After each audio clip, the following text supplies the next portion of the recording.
चलो देखो, वही फिर से दोबारा से अध्याय 1 संसाधन एवं विकास।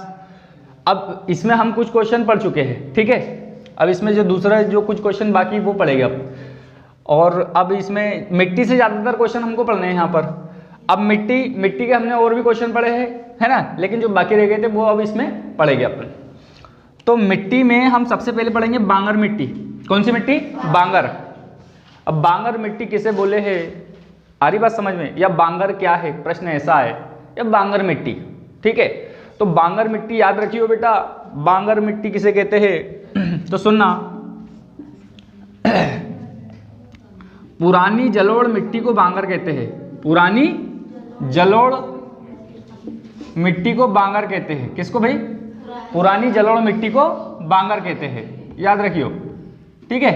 पुरानी जलोढ़ मिट्टी को क्या कहते हैं? बांगर कहते हैं। ये बात समझ में आई, है ना। ये नदियों द्वारा निर्मित प्राचीन मिट्टी है। क्या? ये नदियों द्वारा निर्मित प्राचीन मिट्टी है। नदियों के द्वारा बनाई गई है ये मिट्टी। कौन सी मिट्टी? बांगर मिट्टी। बांगर मिट्टी किसके द्वारा बनाई गई है? नदियों के द्वारा। लेकिन कब? प्राचीन है, बहुत पहले के समय में बनाई गई है। तो नदियों द्वारा निर्मित प्राचीन मिट्टी है। कौन सी मिट्टी?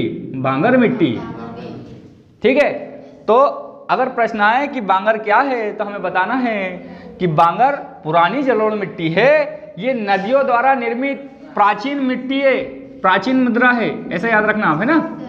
ये नदियों द्वारा निर्मित प्राचीन मृदा है, ठीक है। परंतु ये पहले बनाई गई है, प्राचीन मिट्टी है, प्राचीन, ये ऊंचाई पर स्थित होती है। कहाँ पर? ऊंचाई पर, ठीक है। ये ऊंचाई पर होती है, इसलिए यहाँ पर बाढ़ का पानी नहीं पहुंच पाता, ठीक है। अब बताना है अपने को इसका रंग कैसा होता है? स्लेटी होता है। कैसा होता है? स्लेटी, ठीक है। जो बांगर मिट्टी है इसका रंग कैसा होता है? स्लेटी। आ रही क्या बात समझ में? इसका रंग स्लेटी होता है और इसमें कंकड़ पाए जाते हैं। क्या पाए जाते हैं? कंकड़ पाए जाते हैं, दैट्स ऑल। आया क्या समझ में ना? क्यों नहीं आया समझ में? इधर देखो, एक बार फिर से देखो मैं क्या बताया आपको, बांगर मिट्टी, बांगर मिट्टी बताया। बांगर, अब इतना ही क्वेश्चन आ गया, बांगर क्या है या बांगर किसे कहते हैं। तो अपने को क्या बताना है, बांगर पुरानी जलोढ़ मिट्टी है, ऐसे याद रखिए आप। क्या याद रखोगे? बांगर पुरानी जलोढ़ मिट्टी है, या पुरानी जलोढ़ मिट्टी को बांगर कहते हैं, ठीक है ना। ये नदियों द्वारा निर्मित प्राचीन मिट्टी है, नदियों के द्वारा बनाई गई प्राचीन मिट्टी है। ये ऊंचे क्षेत्रों में पाई जाती है। कहाँ पाई जाती है? ऊंचाई पे पाई जाती है। यहाँ पे बाढ़ का पानी ना पहुंच पाए, यहाँ नदियों का मतलब नदियों की बाढ़ का पानी नहीं पहुंच पाता। ये स्लेटी रंग की होती है। कैसे कलर की होती है? स्लेटी कलर की होती है। इसमें कंकड़ पाए जाते हैं, ऐसे याद रखिए आप। आई बात समझ में? बोलोगे तो नहीं? Very good. देखो अब एक मिनट और, अब आती है काली मिट्टी याद रखना। अब काली मिट्टी, इधर देखो, काली मिट्टी। अब काली मिट्टी किसे कहते हैं? प्रश्न ऐसा आ गया है, काली मिट्टी क्या है। सबसे पहली बात तो हमको ये बताना है, काली मिट्टी का रंग काला होता है, इसे काली मिट्टी भी कहते हैं। इसे काली मिट्टी भी कहते हैं। ये इसका निर्माण लावा प्रवाह के द्वारा होता है। लावा, अब लावा क्या हुए सुनो, जो ज्वालामुखी उद्गार होता है, समझ रहे हो, ज्वालामुखी विस्फोट होता है, उसमें से लावा निकलता है। आ रही बात समझ में? तो अपने को यही बात बताना है, इसका जो निर्माण है किसका? काली मिट्टी का। काली मिट्टी का निर्माण लावा प्रवाह के द्वारा होता है। किसके द्वारा? लावा प्रवाह के द्वारा होता है ना। इसमें मैग्मा एल्यूमिनियम, है ना, इसमें मैग्मा एल्यूमिनियम, ठीक है। इसमें मैग्मा एल्यूमिनियम और एक और होगा, इसमें मैग्मा एल्यूमिनियम और लोह के अंश पाए जाते हैं। क्या बताया मैं आपको कि जो काली मिट्टी होती है इसका रंग काला होता है, इसलिए इसे काली मिट्टी कहते हैं। इसलिए इसे काली मिट्टी कहते हैं। ये लावा प्रवाह के द्वारा इसका निर्माण होता है। किसके? लावा प्रवाह के द्वारा इसका निर्माण होता है। इसमें मैग्मा एल्यूमिनियम और लोह के अंश पाए जाते हैं, ठीक है। फिर अपने को अंतिम बात बतानी है, एक और बात बतानी है कि इसमें नमी बनाए रखने की क्षमता अधिक होती है, काली मिट्टी में नमी बनाए रखने की क्षमता अधिक होती है। यहां तक कि कोई तकलीफ? काली मिट्टी नमी बना के रखती है ना बेटा, लंबे समय तक के। काली मिट्टी एक बार गीली हो गई तो वो जल्दी सूखती है, उसमें नमी रहती है। तो काली मिट्टी नमी बनाए रखती है। और ये भारत में मुख्य रूप से ये 3 तो याद ही अपने को। भारत में मुख्य रूप से ये महाराष्ट्र है ना, MP, छत्तीसगढ़ है ना, और सौराष्ट्र। कहां पर? सौराष्ट्र है ना, आदि क्षेत्रों में पाई जाती है। ये है काली मिट्टी। कोई तकलीफ? Very good. देखो अगर मान के चलिए, सुनिए बेटा, अगर यहां से क्वेश्चन आ गया काली मिट्टी से कि काली मिट्टी की विशेषता बताइए, तो अपन क्या कर सकते हैं? ये जो काली मिट्टी है, इसमें सबसे पहली विशेषता तो हम इसकी ये बताएंगे कि ये अधिक समय तक नमी को धारण करके रखती है। अधिक समय तक नमी को धारण करके, इसमें नमी बहुत ज्यादा होती है इस मिट्टी में। सबसे पहली विशेषता तो ये हो गई है ना। इसमें सभी पोषक तत्व जो मिट्टी में जो पोषक तत्व होते हैं बेटा, क्या इसमें सभी पोषक तत्व पर्याप्त मात्रा में पाए जाते हैं? क्या पर्याप्त मात्रा में पाए जाते हैं? इसमें सभी पोषक तत्व पर्याप्त मात्रा में पाए जाते हैं। किसमें? काली मिट्टी में। ठीक है, ये बात बता दी। उसके बाद में अपन लास्ट बात ये बताएंगे कि इसमें ये कपास के लिए अच्छी होती है। किसके लिए बेटा? कपास की फसल के लिए मिट्टी बहुत ही अच्छी होती है, उपयोगी होती है। आएगा समझ में? तो ये 3 विशेषता अपने को बतानी है। अगर पूछ ले काली मिट्टी की 3 विशेषता बताइए, तो हम क्या बताएंगे कि ये नमी को धारण करने में मतलब ये नमी को अधिक समय तक के धारण करके रखती है। दूसरी विशेषता, इसमें सभी पोषक तत्व पर्याप्त मात्रा में पाए जाते हैं। तीसरी बात यह है कि इसमें कपास उगाई जाती है, ये कपास के लिए अधिक उपजाऊ होती है, उपयोगी होती है। आगे समझ में? Very good. मृदा अपरदन के कारण देखो, ब्लूप्रिंट के अकॉर्डिंग इस चैप्टर से, किस चैप्टर से? संसाधन एवं विकास। इस अध्याय से 2 अंक के 2 क्वेश्चन आएंगे। कितने? 2 अंक के 2 क्वेश्चन आएंगे। तो हम ब्लूप्रिंट के हिसाब से पढ़ रहे हैं इसको। आ रही बात समझ में? है ना। तो अब मृदा अपरदन के कारण, अब प्रश्न ऐसा आ जाए मृदा अपरदन के कोई 2 कारण बताइए, तो हमको पता होंगे तो बताएंगे, कहाँ से बताएंगे? आ रही बात समझ में?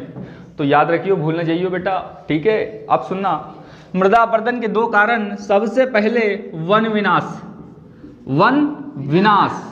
ठीक है, वन विनाश। अपने को क्या बताना है इसमें? अपने को बताना है कृषि के लिए भूमि का विस्तार। किसके लिए? कृषि के लिए भूमि का विस्तार। कृषि के लिए भूमि का विस्तार और बढ़ती हुई जलाऊ लकड़ी की मांग ने, लकड़ी जलाने के लिए लकड़ी लगती है ना, बढ़ती हुई लकड़ी की मांग के कारण, ऐसा याद रखिए। कृषि के लिए भूमि विस्तार, कृषि के लिए ज्यादा भूमि लगती है ना बेटा, है ना। तो कृषि के लिए भूमि विस्तार और लकड़ी की मांग के कारण, जलाने वाली लकड़ी की मांग के कारण बड़े पैमाने पर वनों का विनाश हुआ है। क्या हुआ है? बड़े पैमाने पर वनों का विनाश हुआ है, जिससे जल नियंत्रण शक्ति घट गई है। जल नियंत्रण शक्ति क्या हो गई है? घट गई है। जो जल को नियंत्रित करते हैं वन, अब वन नहीं रहेंगे तो जल कैसा आएगा? स्पीड से आएगा कि नहीं? आ रही बात समझ में? तो इससे जल नियंत्रण शक्ति घट गई है, परिणाम स्वरूप मृदा अपरदन बढ़ गया है। आ रही बात समझ में? अरे जल आएगा, अब जैसे मान लो, आपको सीधी सी बात बताता हूं, समझ लेना।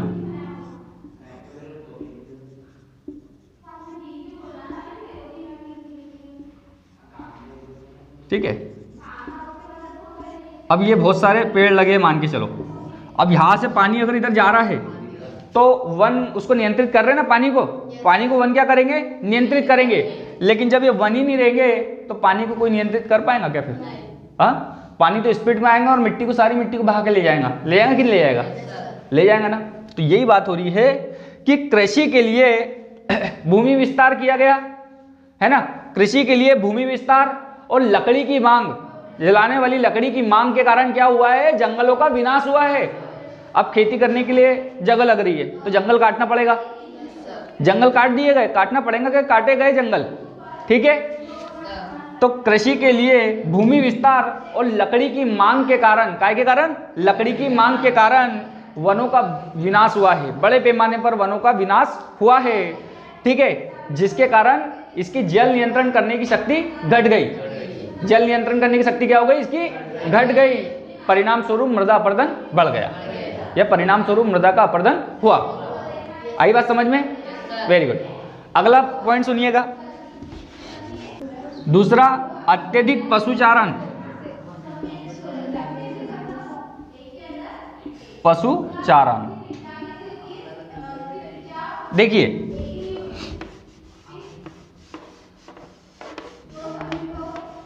बेटा सुनो, अत्यधिक पशुचारण से, पशुचारण समझता है तो जानवरों को जो चराते हैं, है ना, अत्यधिक पशुचारण से, है ना, जो पशु जब घास खाता है तो घास के साथ साथ ऊपर की जो घास के नीचे जो मिट्टी है, मान के चलो एकदम तुरंत घास के नीचे की जो मिट्टी है तो वो भी कट जाती है ना। आ रही बात समझ में? तो अत्यधिक पशुचारण से भी मृदा का अपरदन होता है। अनियंत्रित तरीके से अगर पशुचारण हो रहा है तो उससे भी क्या होगा, मृदा का अपरदन होगा, क्योंकि पशु जब घास चरता है तो उससे मृदा की ऊपरी परत कट जाती है। आ रही की बात समझ में, है ना। अत्यधिक पशुचारण से भी मृदा अपरदन हुआ है, क्योंकि पशु जब घास को चरता है तो उसकी ऊपर की परत, मृदा की ऊपर की परत कट जाती है, जिसके कारण मृदा अपरदन बढ़ा है। ठीक है, तो आ गई आपको बात समझ में। अब तीसरी बात सुनिए,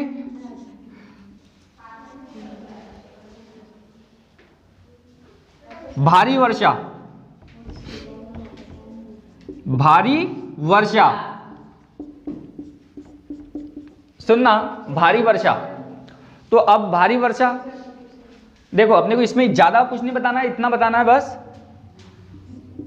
कि भारी वर्षा के कारण, है ना, भारी वर्षा के कारण मिट्टी की ऊपरी परत कट जाती है।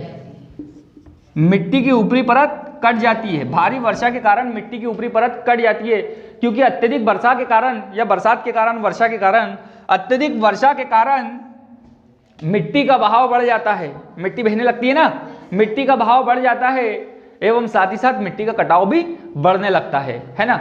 इस प्रकार अत्यधिक वर्षा से भी मिट्टी का अपरदन होता है। इस प्रकार अत्यधिक वर्षा से भी मिट्टी का अपरदन होता है। तो अपने को ज्यादा कुछ भी नहीं बताना है। भारी वर्षा, तो इसमें सिर्फ इतना बताना है कि भारी वर्षा के कारण भी मृदा का अपरदन बढ़ गया है। अत्यधिक वर्षा के कारण मिट्टी की ऊपरी परत बह जाती है, कटाव की समस्या बढ़ जाती है। इस प्रकार मृदा अपरदन होता है, या इस प्रकार मृदा अपरदन हुआ है। आ समझ में? Very good. देखो इधर, अभी हम क्या बोल रहे हैं, मृदा संरक्षण के उपाय। तो सबसे पहला उपाय हमने क्या देखा, मिट्टी की उर्वरता बनाए रखने के लिए वैज्ञानिक तरीकों को अपनाना। मिट्टी की उर्वरता बनाए रखने के लिए वैज्ञानिक तरीकों को अपनाना। नदियों पर बांध बनाकर, नदियों पर बांध बनाकर बाढ़ के जल को नियंत्रित किया जा सकता है, कंट्रोल किया जा सकता है। कौन से जल को भैया? बाढ़ के जल को। तो बाढ़ के जल को नियंत्रित किया जा सकता है, जिससे मिट्टी का कटाव कम होगा। अरे बाढ़ का पानी एकदम से नहीं आएगा ना, फिर अगर नदी में बांध बनाए तो ज्यादा स्पीड से आएगा पानी, समझ गए? तो यही बात बता रहा मैं आपको कि नदियों पर बांध बनाकर बाढ़ को नियंत्रित किया जा सकता है, जिससे मिट्टी का कटाव कम होगा या मिट्टी के कटाव को रोका जा सकता है। समझ गए? अब तीसरी बात यह बताना है, वृक्ष लगाकर, क्या करके बेटा? वृक्ष लगाकर मृदा अपरदन को रोका जा सकता है। वृक्ष लगाकर मृदा अपरदन को रोका जा सकता है। कोई तकलीफ? वृक्ष लगाकर मृदा अपरदन को रोका जा सकता है। तो ये तीन विशेषता आप याद रखना। मृदा संरक्षण के उपाय, तो मिट्टी की उर्वरता शक्ति को बनाए रखने के लिए वैज्ञानिक तरीकों को अपनाना चाहिए। नदियों पर बांध बनाकर बाढ़ को नियंत्रित किया जा सकता है, जिससे क्या होगा? जिससे मृदा का कटाव कम होगा। तीसरी बात, वृक्ष लगाकर मृदा अपरदन को रोका जा सकता है। ठीक है, ओके।